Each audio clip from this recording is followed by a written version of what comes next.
منين كانت كرة القدم في المغرب كتقلب على طريق واضح، جا اللحظة اللي تبدلت فيها المعادلات كاملين، لحظة مفصلية كتبدأ في رسالة ملكية، رسالة ماشي بحال أي رسالة، كانت بحال الشرارة الأولى اللي شعلت مسار إصلاح كامل في السخيرات سنة 2008. من ذاك النهار ترسمات الخريطة، رؤية واضحة، أهداف بعيدة، مشروع كبير، مشروع ملكي كيشوف الرياضة ماشي لعبة، ولكن قيمة اقتصادية، قوة اجتماعية، رمز انتماء واستثمار في المستقبل.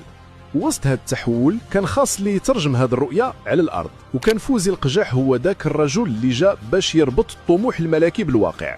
ما جاش بشي كلام، جا بخدمة، تأطير، تكوين، حكامة، إنتاج أجيال، وتحويل كرة القدم من مجرد نشاط إلى منظومة اقتصادية كاملة.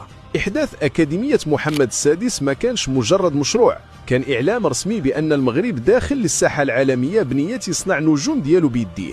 واليوم الأكاديمية ولات خزان أبطال، لاعبين كيدوزوا من الرباط لأكبر الملاعب في العالم، وبدا كيبرهنوا أن الرؤية الملكية كانت بعيدة وواضحة. القجع كان واعي بأن النجاح ما كيجيش غير من اللاعبين، ولكن من نظام كامل متكامل، قانون حديث، تدبير احترافي، تكوين مستمر، وتطوير فئات عمرية كلها بلا استثناء. المغرب دخل بقوة في مسار جديد، مسار اللي كيعتمد على العلم، تكنولوجيا، تحليل الأداء والحكمة. وهذا العمل ما جاش نتيجته بالصدفة. من كأس العالم قطر 2022 إلى تتويج المنتخب الشباب بكأس العالم، الإنجازات خلت اسم المغرب يتسمع في القارة وفي العالم كامل. اليوم كرة القدم في المغرب ولات قوة ناعمة، رافعة اقتصادية، جسر ديال الاندماج الاجتماعي، ومصدر فخر كيخلي كل مغربي يحلم ويبني ويتحمس للمستقبل. ووسط هذا الطريق كامل كترجع الصورة ديما لنفس النقطة، الرؤية الملكية اللي حددت اتجاه، ورجل وطني ترجمها على أرض الواقع باش المغرب يوقف اليوم بثقة ويقول: حنا ما بقيناش كنلعبوا الكرة، حنا كنصنعوا المستقبل.